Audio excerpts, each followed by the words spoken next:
नमो बुद्धाय जय भीम। मैं बौद्ध भिक्षुक अनुकीर्ति। मैंने बाबा साहब अम्बेडकर का विशाल भीम जागरण जो मैं 9वां कार्यक्रम करने जा रहा था, पांचली बुजुर्ग गांव है और तहसील सरदाना जिला मेरठ में। मैंने उस कार्यक्रम के हैंडबिल छपवा के प्रचार प्रसार शुरू कर दिया था। अभी मैं काकेपुर जा रहा था प्रचार के लिए। ये बाबा साहब अम्बेडकर का कार्यक्रम है, आप लोगों को सबको आना है। इसमें जिसने भी लोग ज़्यादा से ज़्यादा संख्या में वहाँ पहुँचे। तो काकेपुर वाले रास्ते पे मेरी गाड़ी को रोक लिया और मेरी गाड़ी को रोककर मेरी गाड़ी पर एक बड़ा पंचशील का झंडा लगा हुआ है।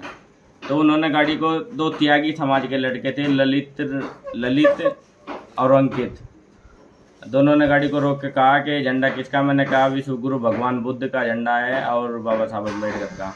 तो उन्होंने इतना सुनते ही उन्होंने एक शब्द कहा कि और तो कोई काम नहीं कर सकता, ये चमार की टड़ी हो गए, ये गिट्टड़ी ऐसा काम करे, इन्हें चमोटों को ही बता दे पहले।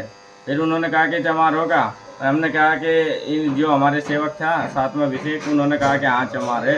तो उन्होंने इतना कहते ही हमारे साथ मार पिटाई शुरू कर दी। मेरे मुंह पे भी रैपट मार दिया और फावड़ा मारने की कोशिश करी, जबकि मेरी उंगली मुड़ी हुई है, अभी तक दर्द कर रही है। और गूंठा वो फावड़ा जैसे मारा था, मैंने उसको फावड़े को पकड़ लिया था।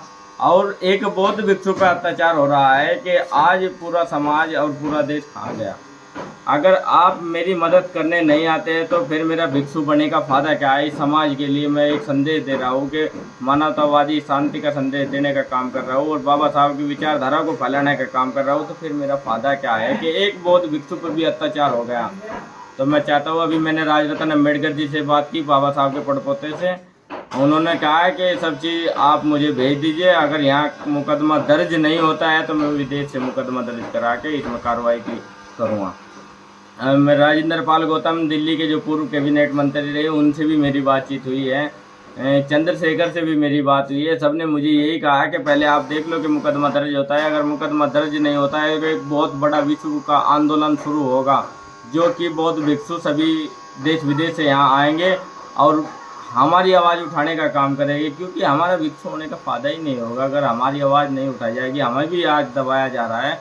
ये सरकार जो आज आम लोगों को मरवाती थी, पर इन्हें दिखा कि बुद्ध का धर्म तेजी से गति करने लगा इस भारत में, तो इन्होंने बौद्ध भिक्षु पर भी अत्याचार करवाने शुरू कर दिए।